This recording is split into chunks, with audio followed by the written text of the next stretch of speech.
This is Planet Music.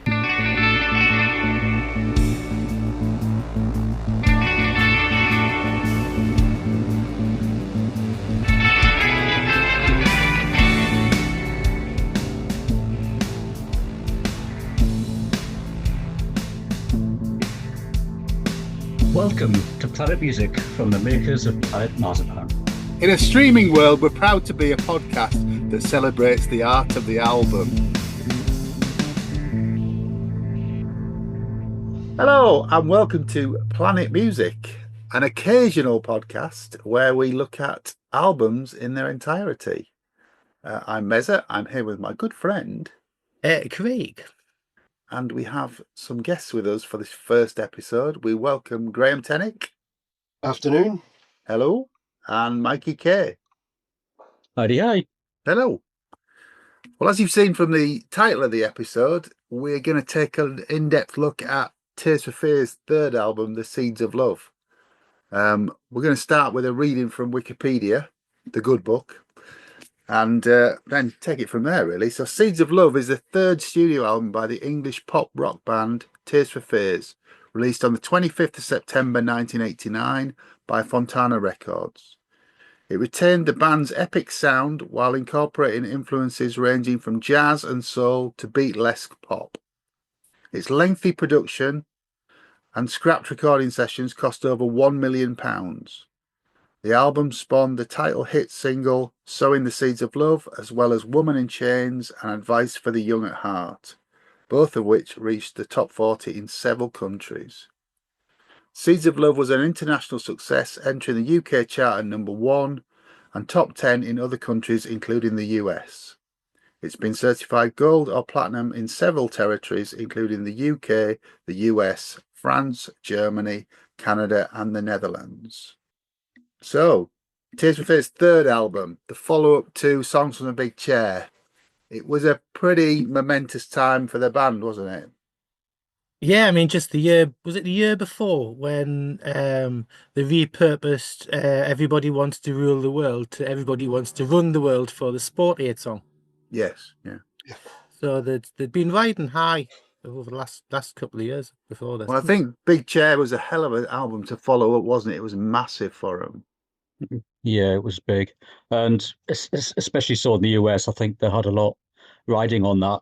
The record company essentially said to them, take as long as you like, spend as much money as you like, come back and give us a super duper album. And unfortunately for the record company, Tears for Fears took them exactly Yeah, their they did. word. Yeah.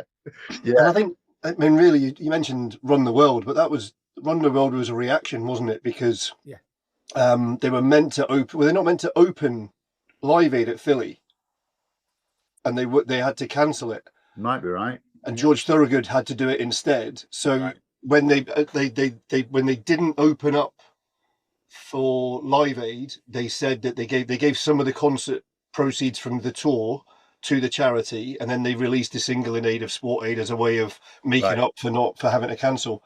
Okay. So to be asked to open Live Aid in the US shows just how big they were at that time and over there. Yeah. Well, the Big Chair had a pretty stable lineup. The first two albums were Roland Orzabal, Kurt Smith, Ian Stanley, and Manny Elias. Mm-hmm. That's not the lineup on this album, though. No, it's not. Not at all. I think there's quite a lot of Mike and I both read, I'm sure you've read it as well, Grae, read through the information in the Super Deluxe edition. There's a really good interview with Paul from Super Deluxe edition in the box set. And I think Kurt wanted to move.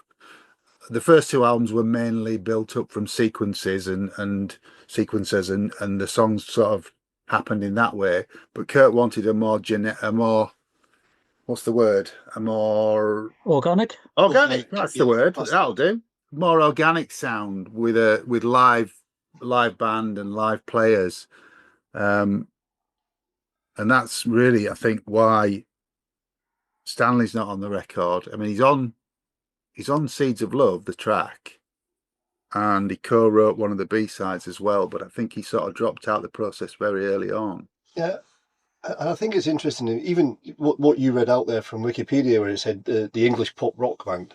If you think about it, they were when they first came out, they were considered part of the kind of synth pop stuff and the way they worked. Yeah. And this album was a fundamental change. Yes, yeah. And that change is probably what, well, we know it is. It's what changed the lineup in this instance, and then preceded what happened afterwards between Kurt and Roland.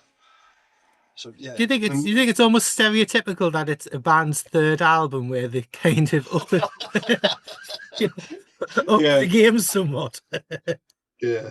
I don't know. It's really, I like Songs from the Big Chair, but I consider it a collection of singles rather than an album. Yeah, I get you. Yeah. Whereas this is a proper album in my book. You know, there's not as many singles off this or hit singles off this, and I think it's better for it. But we'll talk about it in depth really shortly. That's interesting. If I'm honest, at the time, if we look back when it came out, I loved the first two albums. I thought they were amazing. When this came out, I was like, oh, that's not what I expected. And it took me a long time to come to terms with it and get back into the album. Now when I listen to it, and as we talk through the songs, we'll cover it, but it's almost a microcosm of everything that was great about music in the 80s, everything that's on it, the way it's done, and you hear so many other, not necessarily influences, but you can hear so much of the 80s in that one album. It's brilliant. Yeah. I feel the other way. I love it far more than the previous two. And I was a little bit silly because I didn't stay with Kurt when he split with Roland, and I bitterly regret it because Elemental, which follows this, is an absolutely amazing record too. But I didn't on principle buy it. Yeah.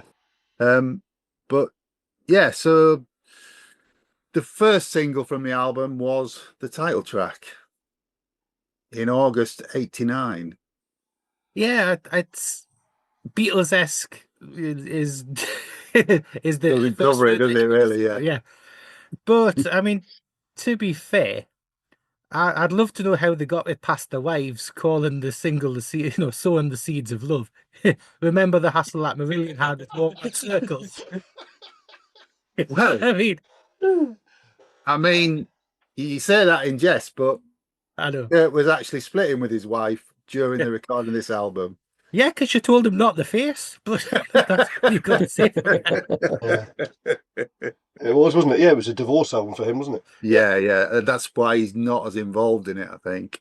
It's funny. It's almost as if for me, the song takes over the mantle of what ELO were, because ELO to me was very Beatles-esque pop rock. Yeah.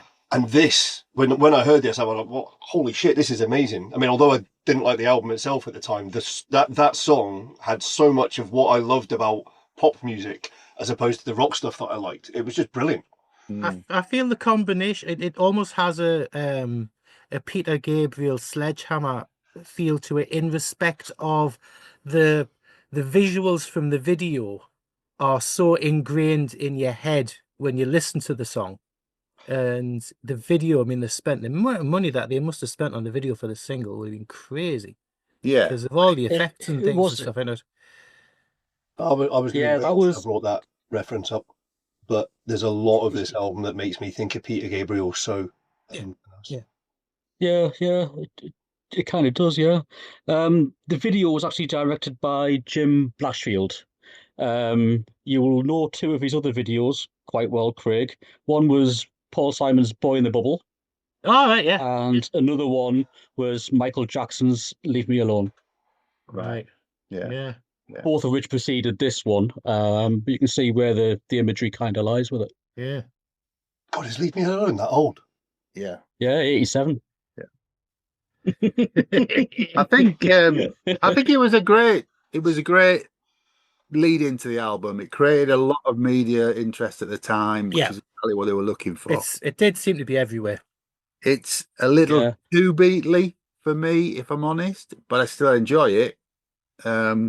It's not, you're not quite in Oasis territory, but you're moving across to it. Ooh. You know how I think about Oasis, but I don't have a ticket for the gigs, and I wouldn't want one if you give it to me.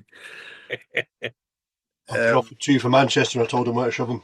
Yeah, in the bin. But yeah, I thought Seeds of Love was a great lead in and a great advert for what was to come. And then when we saw the artwork for the album as well, which matches the video, obviously, Yeah, all ties in, doesn't it? What were the B-sides to Seeds of Love, Mikey? Just the one. It was Tears Roll Down, in its original form, Yeah. mostly instrumental with just a lyrical refrain about a minute from the end, which obviously went on to redevelop before the Greatest Hits came out, which was also called Tears Roll Down. But they renamed it Laid So Low in brackets, Tears Roll Down. A great song. It's a shame he didn't develop it further, while they were actually doing the sessions for the album. But as with a lot of the B-sides on this album, they're pretty much just the jams that didn't make it to the final cut. So I don't think a lot of them were set out to be recorded as B-sides. I think it's just where a lot of the fodder was swept. I mean, they're Tears for Fears B-sides are really, really eclectic, aren't they? Have you got is it Saturnine and Martial? Have you got that album? The big, yes. It's all over the shop. When it's great, it's amazing, and when it's not, it's weird as fuck. Yeah, there's one way to put it. Yeah. Well, it is. It is. And the B-sides for this album are very similar. We'll talk about Johnny Panic and the Bible of Dreams shortly, which is almost like a dance track, isn't it? It's anyhow. But reading up on the song itself, it was written about 2 years prior to release. It had been hanging around for a while. Yes. Yeah. It was written in 1987 during the general election. That makes sense. Well, that's where the politician granny with the high ideals. Yeah, that's where that comes from. That's ridiculous. So, and he had a house or flat or whatever, and across the road from him, there was some graffiti on a wall, which was a painting of a sunflower, and the words "I love a sunflower," and that's in the song. Right. And this is all him just kind of mind-bending juxtapositions while he's sitting writing while the general election's going on. So a lot of it's to do with his anger and the anger of the public not doing the research. It's like, pick up a book, Thatcherism for Dummies, understand what she's doing to the country. His anger shown on lines like "kick out the style, bring back the jam," which was his little dig at the fact that the jam used to be quite political in their musical output, and when the Style Council came around, they were a bit more watered down and a bit more mainstream pop. And he was like, no, we need to get back to shouting about things. And he'd also heard a radio program where this guy was basically going around collecting old English folk songs. And one of the folk songs was written by somebody who called himself Mr. England. And the poem he wrote was The Seeds of Love. So the line, "Mr. England sowing the seeds of love," is taken from that radio program he heard. So he's got bits from everywhere, Yeah. It's to be fair, as a single, it's very brave. I mean, it's quite long for a single. It didn't really get edited that much from the album version. It's over 6 minutes on the album, isn't it? What's it's like? So considering not 15 years or so previously, Queen were lambasted for how long Bohemian Rhapsody was, and this is longer. 5:43 for the single version, wasn't it? It's not very edited, then, is it? It's not very edited, no. It's not very edited. Okay, all right. It spent 9 weeks in the top 100. Very good. A great advert for the album. Yeah. Shall we get stuck into the record? Go on then. Side 1. Woman in Chains. Beautiful song. Stunning song. It's beautiful, doesn't cover it. It's amazing. To me, don't know if it sounds quite Bruce Hornsby in a lot of respects, just in the initial production and the stuff like that. And it makes me think of George Michael as well. Does it? Yeah, I can get that. Yeah. From the Listen Without Prejudice album kind of stuff, the area where he was Jesus to a Child and all that kind of stuff. And I don't. Listen just- Without Prejudice, Volume 1's You fantastic. can album. tell it's Manu Katché on the drum from the opening, can't you? Yeah. And then I presume it's Pino Palladino with that bass slap at the top of the song. But Alita Adams on this is just out of this world, isn't she? She's such a discovery for her. yeah, hadn't they found her in a pub In a back bar, then? yeah. They found her in a bar. They came home, and I think they were struggling to get things together. So they went back over. Yeah. They went back over to see her, and she got offered a solo deal and features on 3 tracks on the album. But So I do have a question about the song though.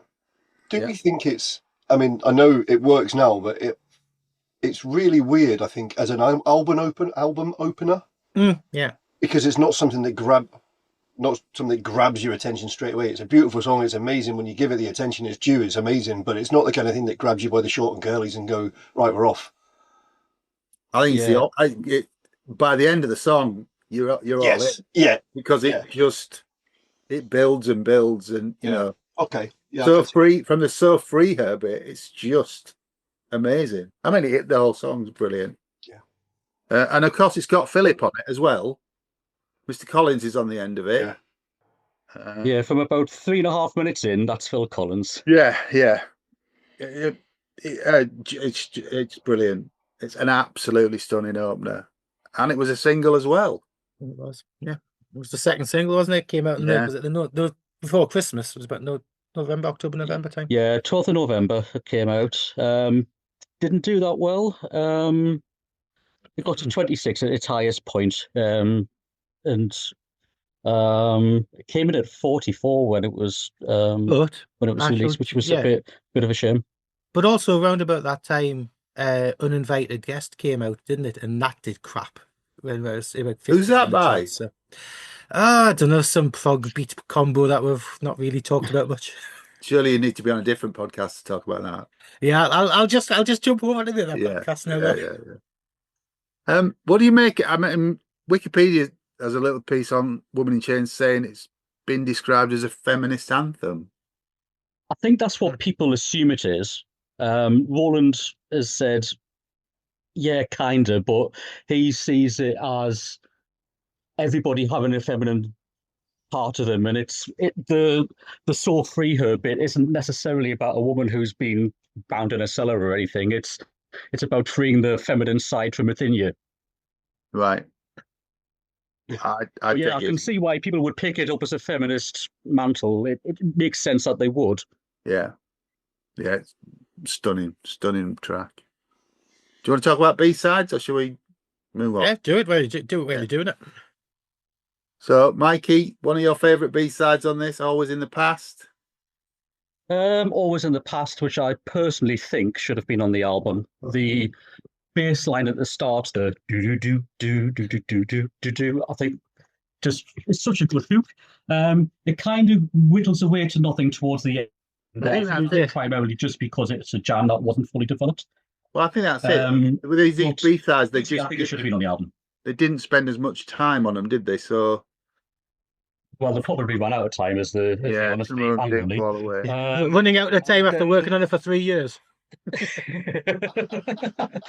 Well, when there's like anecdotes like they can spend 6 weeks just working on a hi-hat, and producers going on holiday and coming back and finding that they're still working on the same, one little cymbal noise. It's just no. This sounds very Chateau Marouat as well, doesn't it? Yeah, not far away. The other B-side was My Life in the Suicide Ranks, which again, I hate that song. I really don't like it. It's just a rambling bit of. Yeah. Don't like it. It's improv, and I think was just probably one of the more developed jams that was lying around at the time. Like I said, they're either brilliant or utter, bonkers, and that falls into the bonkers category for me. No, I don't mean that. But it's weird that's my life in the Suicide Ranks. Like rambling's the best way to do it, and when you consider that to the precision and the production and the development of everything else, the songs that made the album and some of the B-sides, although they were still demos, they were really well formed. That's just barking. Yeah, It really absolutely, absolutely. Totally agree with you. Let's get back to the main album then. Track 2, Nicky Holland, Roland Orzabal even, song, Badman song. Love it. It's jazz, isn't it? It is. It's jazz. Don't get me wrong. I'm not a jazz fan as such. I mean, I'll listen to some of it. It depends if we're talking modern or trad, but I love this song. It doesn't quite go jazz. It doesn't quite go Jazz Odyssey though. No. The intro's jazz until you get the big guitar riff, and then you know, it's 8 minutes 32. It's a long song. Gospel refrain, big guitars. Yeah, it's brilliant. It's brilliant. Not quite prog though. Not like it is probably. Not quite. No, It I is would prog. say it It's probably totally is. prog. Yeah. Its reason for being seems a bit odd as well, doesn't it? Well, born out of him hearing two of the bands criticising him on the Oh, having a go at him, isn't it? Yeah, through a room. Yeah. I don't know. I suppose it's self-aware, isn't it? I am the bad man. Well, yeah. Yeah. I think a lot of it as well comes from his primal scream therapy that he was going through as well. Because he said there's obviously the part in the middle where the Faith Community Mountains bit, where it goes from jazz into sort of like gospel soul. He said something along the lines of, through punishment comes redemption. And I think he's the sort of person that punishes himself or allows himself to become punished so that he can feel good at the other side of it. Into these lyrics until the cows come home. There's so much to take on board. But I love that breakdown in the middle after the guitar solo, because you've got this. Well, that's jazz. It was mostly Yeah. I think it was mostly improv. You've got Alita going mad on the piano, and you've got the bass coming in. I think that was Pino, and it's almost like a jazz battle going on. It's beautiful, and then it just straight back into it. You know, it just builds and it builds and it builds, and it just ends with a crash. It's just. But that guitar riff on its own is a big enough hook. Yeah, for me. I think it's a really good example of the way the album itself was written and recorded, because it was all, rather than, we already said right at the top, rather than having all the sequences and all the bits that they did this was more organic. It was about jam sessions and building things up, kind of like another band that we know. But so taking that time to develop ideas, and I think that's where when you've got the different elements of the song, and where it breaks down and comes back, and you've got that, it's almost like that cutting heads type thing in the middle where they're fighting with each other to change, and it comes back in with it. So you only get that from jamming. You only get that from playing off each other, not from being formulaic. Yeah. I mean, this song to me has got like 3 quite clear, distinct movement parts to it, yet for a cut and paste job from loads of little jams and sessions, it doesn't feel cut and paste. It's just flows beautifully. Yeah, because the transitions work, don't they? They're natural transitions. Well, they are. I think Nicky Holland was part of the previous tour, so she was around when this happened. And whereas Ian Stanley was one of the co-writers on the last album, Nicky Holland is the keyboard player in this band and has co-written 5 of the songs. So she's key to that, I think. Yeah, essentially, Roland and Nicky got together writing while they were on tour and shortly after, while Kurt was going through his troubles with his marriage and his jet set lifestyle, and as the band had said at the time, I think they didn't want to rush the album because they didn't want to go on tour again so fast. So as much as the record company said, take your time with this and make the best album that you can, they were also putting off going on tour again. Well, we haven't talked about the Spinal Tap producer role in this, because there were 3 or 4 changes to producer, weren't there? Yes, there was. And I think that contributed to why it took so long. But also the relationship was disintegrating as well. You know, It was, or but I think Roland was so focused on this record, he was just gonna make it with or without Kurt. yeah. Oh, absolutely, absolutely. But you can see that curve already starting to happen because on the first album you've got Kurt's lyrically on the writing credits contributing to 3 or 4 songs. By the time Big Chair came round, he'd only got 2 lyrical credits, and on this one, he's only got 1. Yeah. And the only part of Sowing the Seeds of Love that he wrote was probably the bit that everybody recognises, which is the Sowing the Seeds of Love. It's not a bad. Which he said was, which he said was like Roland said it sounded childlike, almost like a nursery rhyme. Yeah. But he said it needed that because everything that Roland had going on in the song made it quite busy, and this was the glue that made the whole song gel together and work. Yeah. But other than that, I mean, and again, even with lead singing, Kurt only sings leads on Advice, which is obviously the next. Well, the next one we're going to talk about, as opposed to I mean, it wasn't just changing producers. 2 in Big Chair and 3 or 4 in the first. It wasn't just changing producers though, because when at one point they actually just scrapped all the recordings and started. Yeah. Well, they had Langer and Winstanley at one point, the Bandits producers, and they completely scrapped all that. They didn't like the sound of it. There's one track on the box set which is an instrumental Badman song, I think, from that session. Yeah, it's awful. Well, it's different. I don't know if it's awful. It's different, but you can see it does sound clinical though compared to what we got. Yeah. Anyway, we'll not talk about Sowing the Seeds of Love because we've talked about that, which is the 3rd track on side 1, and side 1 ends with Advice for the Young at Heart, which is another single. Yeah. Which is a very pop song, and it's possibly the most commercial song on the album for radio playing for like that, and I've always liked it. It's kind of the lightest part of the album, isn't it? It's yes. kind of for me, it's almost a throwaway track. It's not because I really like it. Yeah, but it's almost like it's the bit that if I was going to take anything out to put the ones I thought should have been on the album, that would be the one that goes. Okay. No, I don't agree with that. I think this is absolutely stunning. I think it's the closest track on the album that sounds like Tears for Fears. Yeah, if that makes sense. Yeah. I think this could have fitted on Songs of the Big Chair or even The Hurting. It's Tears for Fears in a nicely wrapped box with a pink bow tied on the top. I think it should have done better.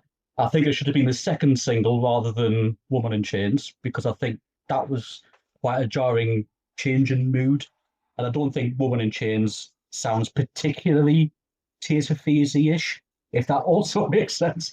And Advice has got some brilliant parts in it. I think the letdown for the song for me is the chorus maybe sounds a little bit saccharine, but the guitar work in it's amazing. The bridge is fantastic towards the end of the song. There's a lot going on in it that I think a lot of people just gloss over and just go, oh, it didn't do that well. It was third single, blah, blah, blah. But I think it's absolutely stunning. I think you hit the nail on the head for me. So when you said it's the Tears for Fears song, it's the one that sounds most like, and that's why I don't think it fits on this album, because in my head there was that sea change between 1 and 2 and 3.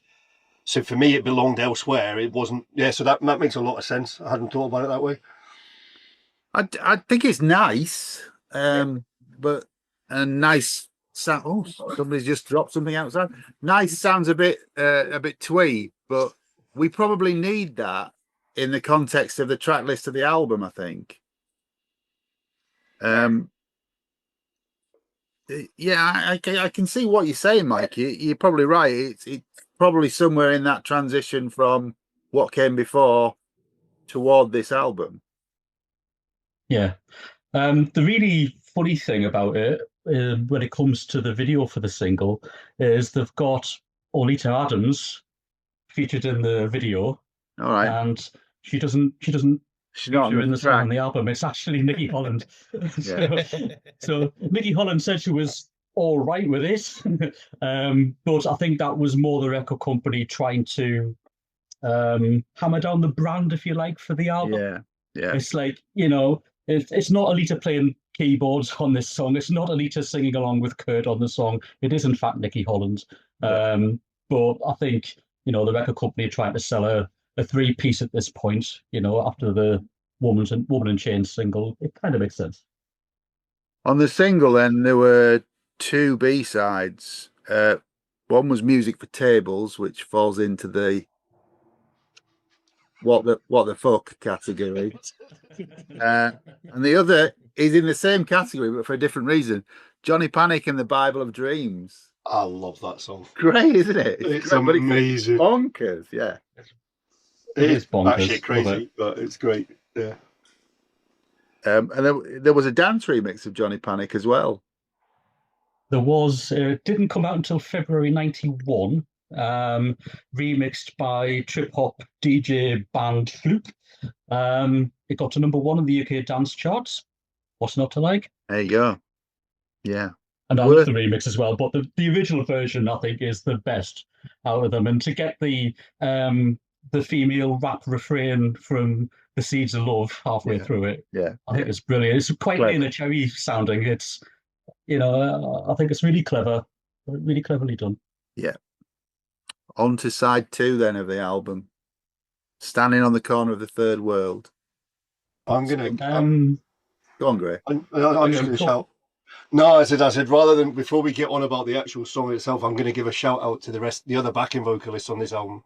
Because this one you've got Tessa Niles and is it Maggie Ryder and yeah, it is, yeah. If you look at the pedigree of these people, I mean, I know you've got Aletta Adams doing doing vocals across the album, the 3 songs on the album. You've got all the stuff that she also did, like acoustic guitar and other stuff.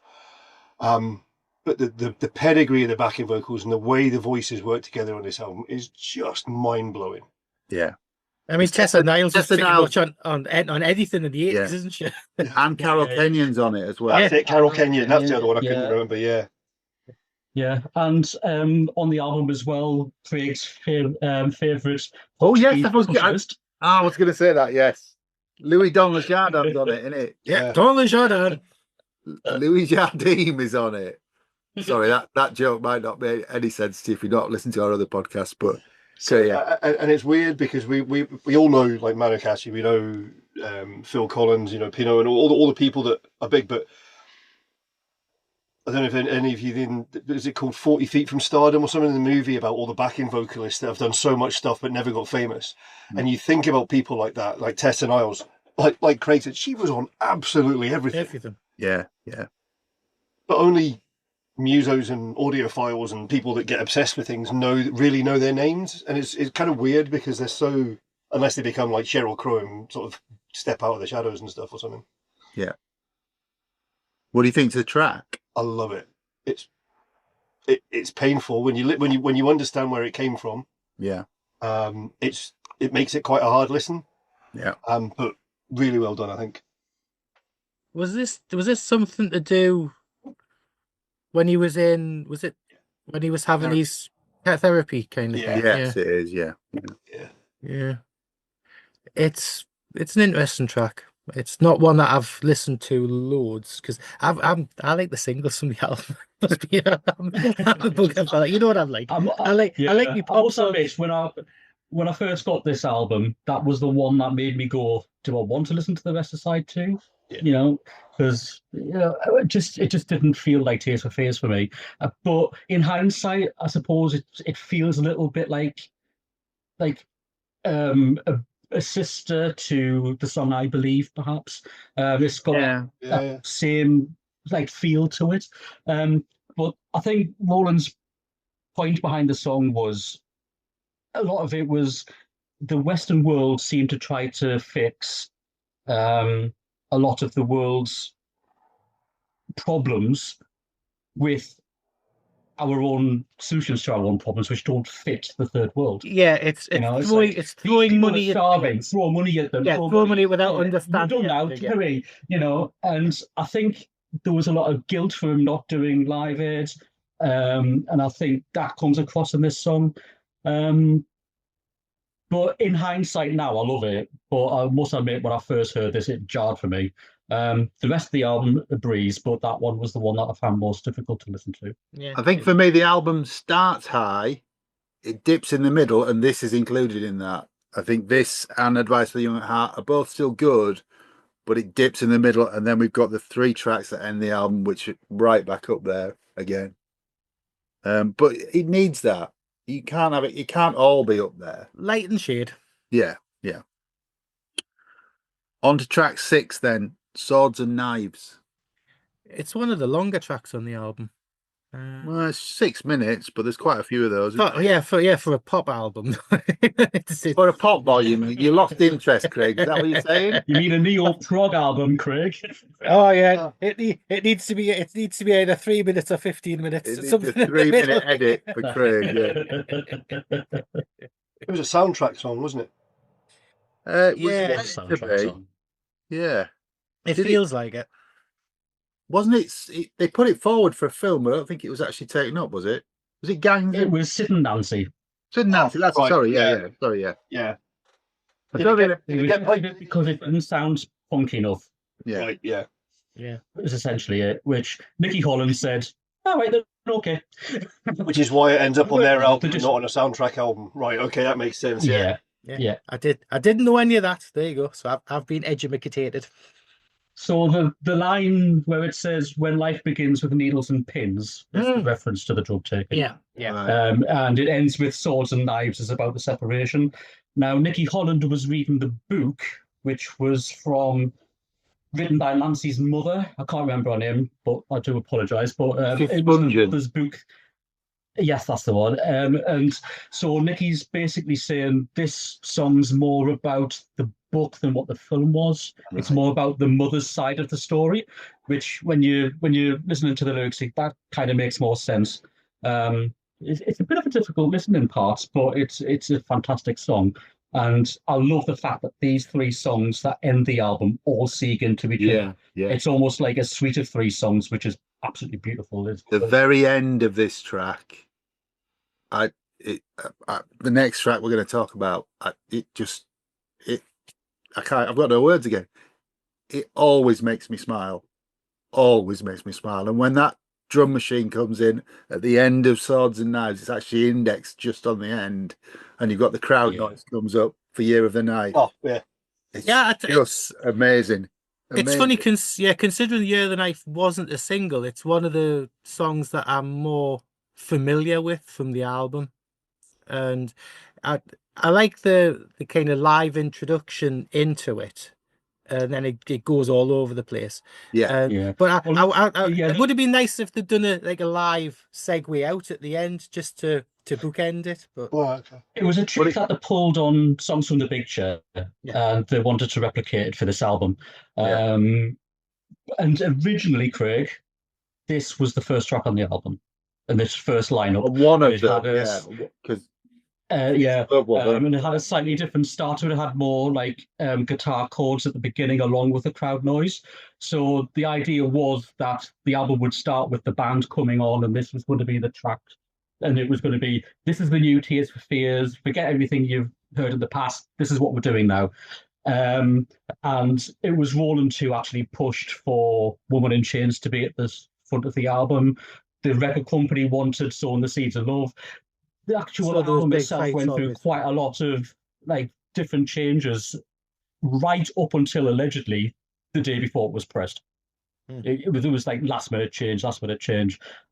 So there's a version of Year of the Knife, which is on the deluxe box set, which is the 7-inch Canadian version, which was it's a lot. It's like is it half the length or something? Is it?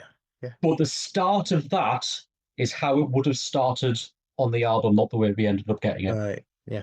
I think the interesting thing for me is that this is one of the Bob Clay Mountain mixes. So this and Woman in Chains are Bob Clay Mountain mixes, and I think that elevates them. They sound amazing because of that.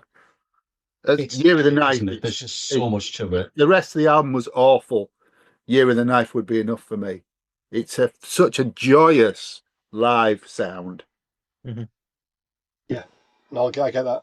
Yeah, I mean, the other thing about Year of the Knife, amazing as it is, you would never know it to listen to it, but it's 2 completely separate takes sort of merged together. I mean, it's, as I already said, it's the highlight of the album for me, but that's even more mind-blowing. So were there different sessions, or did you say whether? I think they were at different times because as with a lot of songs on this album, they went through numerous changes. But yeah, I've already said how much I love the track on this album. You know, it's just amazing. We did say Yeah, the money we spent on the production, didn't we? So it's Yeah, you know, yeah. if they're doing that kind of thing. well, that's it. David Bascom actually said that the main bulk of the drum programming was done by Bob Clearmountain. All right. So there was a whole section which was just programmed drums. And then there was another take of it, which was live drums. So there's that middle section, which I think is Yeah. absolutely wonderful. You know, that hinges the two halves Yeah, of where the song bass, together. the big, It's like eerie strings and the Yeah, bass, yeah. and it's phenomenal.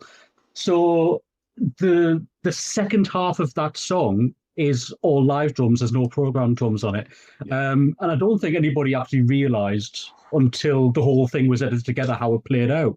But it was two quite distinct takes that were It's used. weird because it all feels live to me. I mean, that is It a does, doesn't it? transition, but it all feels like a live track. And then it goes into famous last words. With this song finishing the album, I was surprised again when I listened to the album through how fast you actually get through the album for it being Yeah. like nearly 50 minutes long. You know, Yeah. it's an old school kind of thing, and I think it's a good album closer. It's funny, you know, because there's some things somebody wrote in one of these.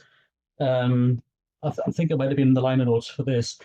Somebody said that Roland's got a very good knack of writing a long song that doesn't sound long. So even if you go back to Shout, you think, oh yeah, pop song. You don't think that's over 5 minutes long. It's 7 minutes, isn't it, Shout? You forget it's how long it actually is. And But this one only Don't feels Feed about the two. Love doesn't feel like a long song. Woman in Chains doesn't feel like a long song. They all are. But this is one of the shorter songs on the album. But it only feels like it's on for about 2 minutes or something But like it's that. got And two definite sections, this Yeah. song, hasn't it? When it Yeah. heads towards the end, when the Saints go marching in at the end, Yeah. the different movement to the first half of the song. It was I a think it's single beautiful. as well, wasn't it? I think it's absolutely It beautiful. was a single as well, wasn't it? I think it was the fourth single, was it? Yeah, It's it the was. fourth Yeah, single, yeah. and the band had nothing to do with it. That was the record company basically milking what was left of the album. They made 10,000 each of the CD single and 12-inch picture disc. I remember That that was cover. it. Like he's holding one up for us listeners. Yeah, I remember that cover. So there wasn't enough press for it to do that well in the charts, and it didn't. It got to number 83. But for me, a song about two people who know they're going to die, sharing their last moments together, I think it's and to end the album. And the title for the single was taken from Roland's working title for the album, or what he wanted to call the album. Yeah. Because when he got to the end of the writing process, he kind of thought, "This is the end. This is probably going to be our last album," and he'd come up with a title, "Famous Last Words." I mean, another band has an album called "Famous Last Words." Yeah, Supertramp. Yeah, and funnily enough, one of the working titles for The Thieves of Love was actually Raoul and the Kings of Spain, which he eventually ended up using. The album after the next one, yeah. No, it's Raoul and the Kings of Spain. Yeah, Famous Last Words as a single. The B-sides, Mother's Talk US remix and Listen, so they didn't put any effort into that, did they really? But just knocked out. Yeah, it's a fairly succinct, as you say, 49 minutes, nearly 50-minute album. But I think it's a classic. I think it's wonderful. No. now you like. I struggled with it at the time, and like I said, and I think it's exactly as Mikey says, because it was, for me, it wasn't Tears for Fears as I knew them. Yeah. And the singles and stuff that got me into that they had a sound that doesn't really exist on this album, really, if you think about it. I think the closest thing to old fashioned. I mean, I know Mikey said advice for the young heart, and I get that now. But the closest thing for it for me was Women in Chains. Hmm. With the music, the way the music was done, that was the closest. Well, because it's that sparse intro. Maybe, yeah. I can see where you're coming from. I mean, I think they did a good choice of the singles. It's not an album full of singles, and that's why I love it.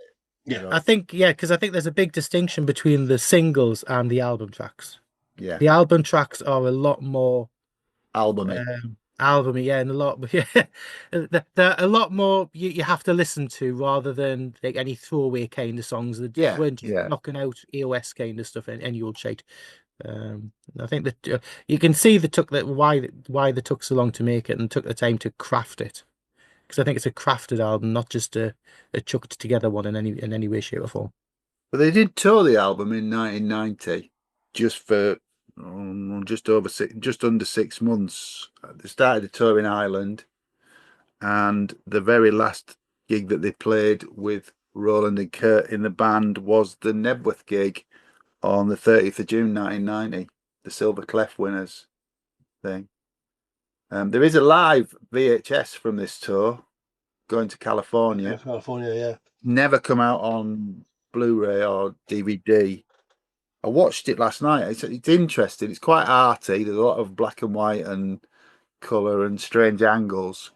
It opens with Lita Adams singing "I Believe" on her own with a piano. She'd been the support for the tour, and so the way as I understand it, the gigs kind of went. Lita Adams came on, did her support set, finished with "I Believe," and then Tears for Fears walked on and carried on with Alita on stage.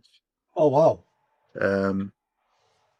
But the set list changed across the tour, because in the notes for the 5.1, Kurt talks about the tracks that he likes and doesn't like, and has never changed his view on those. So basically, the tracks on side 1 are the ones that he loves, and the tracks on side 2 aren't. It isn't. And the ones that he wasn't involved in. Well, there is that, yeah. So, do you think when they were writing them, was side 1, was it almost like written in order or not? So, as the songwriting was progressing, he was getting like edged out further and further, or not? I mean, the earlier tracks are at the beginning of side 1. Track 2 and 3 were the earliest tracks to come together, I understand. No, so you yeah. get that, yeah. Advice, to be fair, was one of the last songs they finished, but it wasn't necessarily one of the last ones they started writing. So yeah, because Bad Man was written on the tour, wasn't it? Bad Man was written 85 or 8, on the tour. Yeah. So, for an album that's, its gestation was 4 years before it was released. It's, it's no wonder it cost so much. Yeah. So one of the things that I was very conscious of re-listening to this album, and it's always been an often played album of mine, is the lyrical refrain that Roland keeps coming back to, which was the sun, the moon, the wind, the rain. And I was trying to get my head around what he's actually meaning by that, because it does crop up, but it's not just a case of... I think he's quite in tune with Mother Earth and what we're doing to it. And, maybe there's an element of that. You've got his next album coming up, which is in fact called Elemental. And it does make you wonder whether these things have come into play earlier on. Maybe I'm just riffing off completely off on a tangent. No, I think there's probably something in that. Looking at their output as a whole, I think there probably is. Because, I think... There's something to be said. The sun and the moon aren't elements. Well, neither are the wind and the rain either necessarily. But I think he's saying that these things are constant. They will always be. And no matter how things change or what changes we can make or don't make, these things are always there. Yeah. I don't. There's something there that I can't quite hinge onto, and I was kind of interested to see what the listeners might have to say about that. Please put it in the comments, listeners, if you've got anything to say on that. I think Mikey's onto something here, although I can't quite put it into words myself either. No, I can't put my finger on it, but there's something there. Another interesting thing about Seeds of Love was the fact that I think early on, as the sessions were gearing up, they kind of realised how much it sounded like the Beatles. And rather than trying to make a Beatles pastiche or trying to steer away from it, they just embraced it. They went, yeah, sounds like the Beatles, let's go with it. And I think they realised the song that it hinged on the most was I Am the Walrus. Now, Roland picked up on the fact that he wanted the track to steadily build and speed up, like I Am the Walrus does, but it does it in such a slow BPM changing way that you don't realise it does. So the track starts at about 85 BPM and ends at 88, so it's not a huge change. But what they did is in order to hinge onto that track, they decided to just hit the click BPM from I Am the Walrus and use it for Sowing the Seeds of Love. But in the end, David Bascombe actually used the click track from the Rootles track, Piggy in the Middle, which was obviously their take on I Am the Walrus. So Eric Idle's been to the lawyers. I don't think it was a case of that. I just think it was a case of they couldn't get the click track for I Am the Walrus, and it was there for the Rootles. Oh, believe me, with We've got the Python, hand if on there's it. any money to be had, they'll be at the lawyers, I tell you. I've got divorces to pay for, you know. Yeah. It's interesting though, because you say, I mean, 3 BPM doesn't sound like a lot, but when you're playing music, when you do the bands often will do a 1 or 2 BPM bump in a chorus to give it a little bit more energy or something. And I know there's a lot of bands do it live, and while it doesn't sound a lot, even if it's just a chord structure or something, when you play that 3 BPM faster, it feels more energetic. So it's not just the build of the song in tempo, it gives it an energy lift as well, which I think is probably part of the reason why they were doing it. Yeah, I think the song's got a certain momentum to it, and it doesn't drop.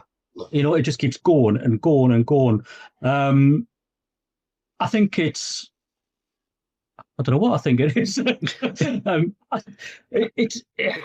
It's hard to put into words as well. I think it's just that it's so gradual that you don't notice it, but you know that this track just doesn't have an actual end to it.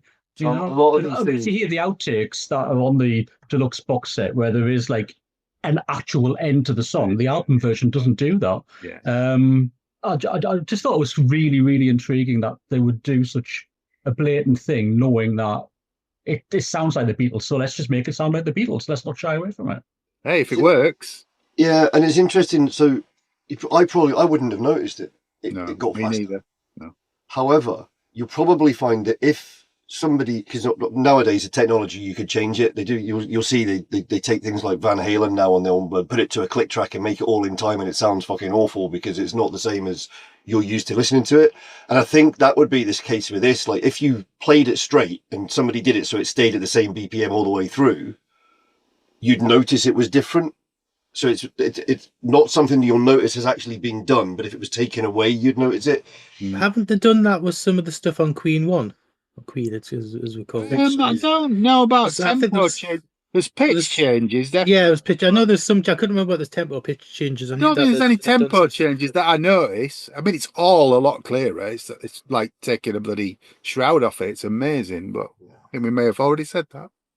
I've got an example set list from the NEC in March 1990. So I believe Head Over Heels Broken, Change, Pale Shelter, Woman in Chains, Advice for the Young at Heart, Mad World, The Working Hour, Famous Last Words, Into When the Saints Go Marching In, I've Got to Sing My Song, which was Alita Adams on her own, Bad Man's Song, Seeds of Love, All You Need Is Love, Everybody Wants to Rule the World, and then the encore was Year of the Knife and Shout. It's a pretty good set list. Yeah, that's quite varied across the 3 albums. Yeah. So I've just been, while we've been talking, I've been doing an internet dive. So Johnny Panic and the Bible of Dreams was a single as well, but it was a dance. Yeah, in 91, yeah. So overall, I've got that. I just didn't dig all the CDs. It's all right. You sat on loads of CDs and I'm not surprised, Mikey, I'm not surprised. done the work. If anybody had not heard this album, how would you describe it? Jesus. It's quite 1989.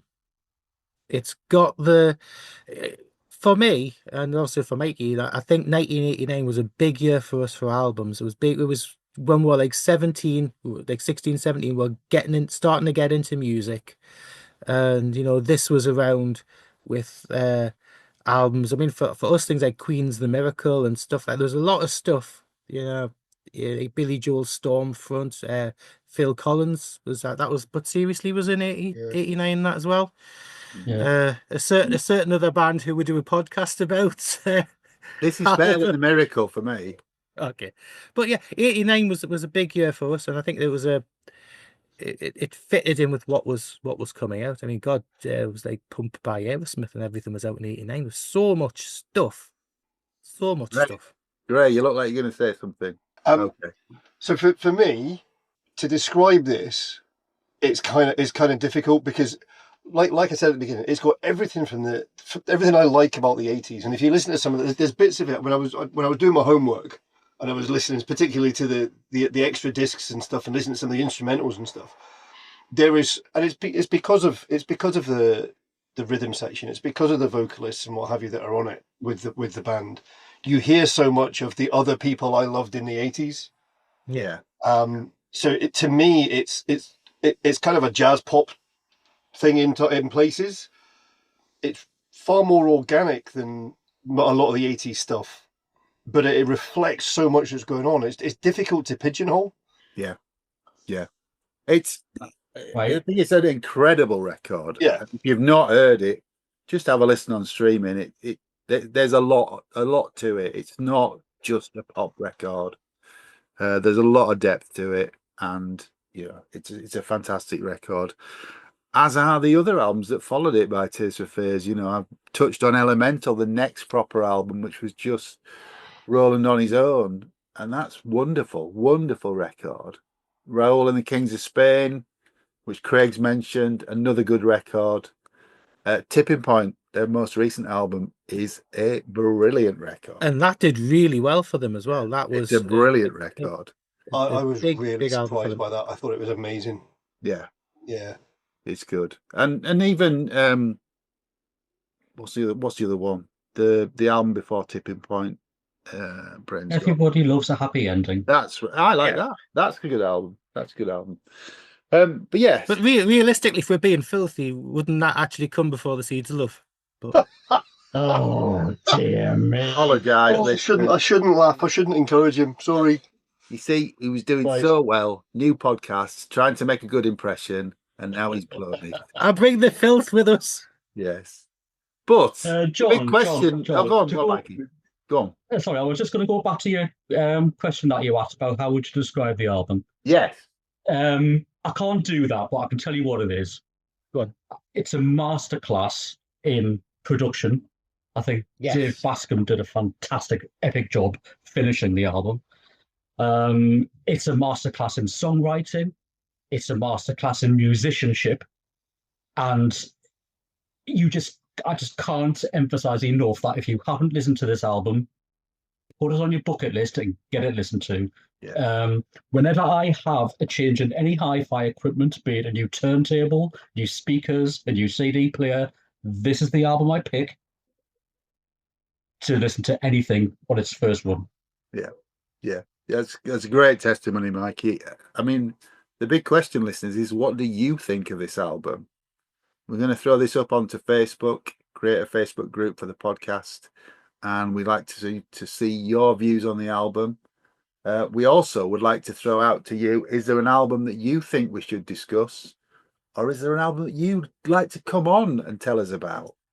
We're going to cover classic albums. We're going to cover strange, obscure albums. We're going to cover new albums.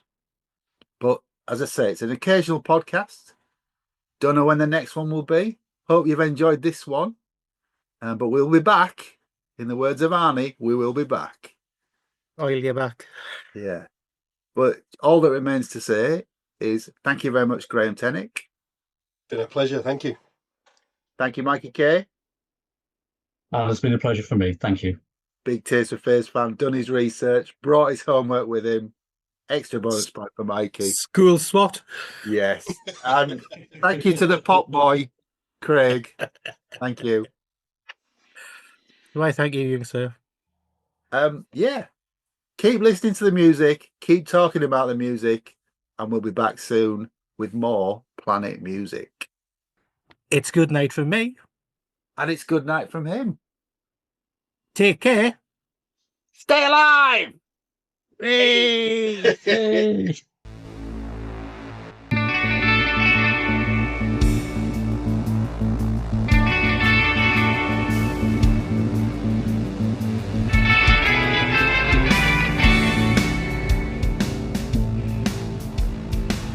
Thanks for listening. To Planet Music from the makers of Planet Marzipan.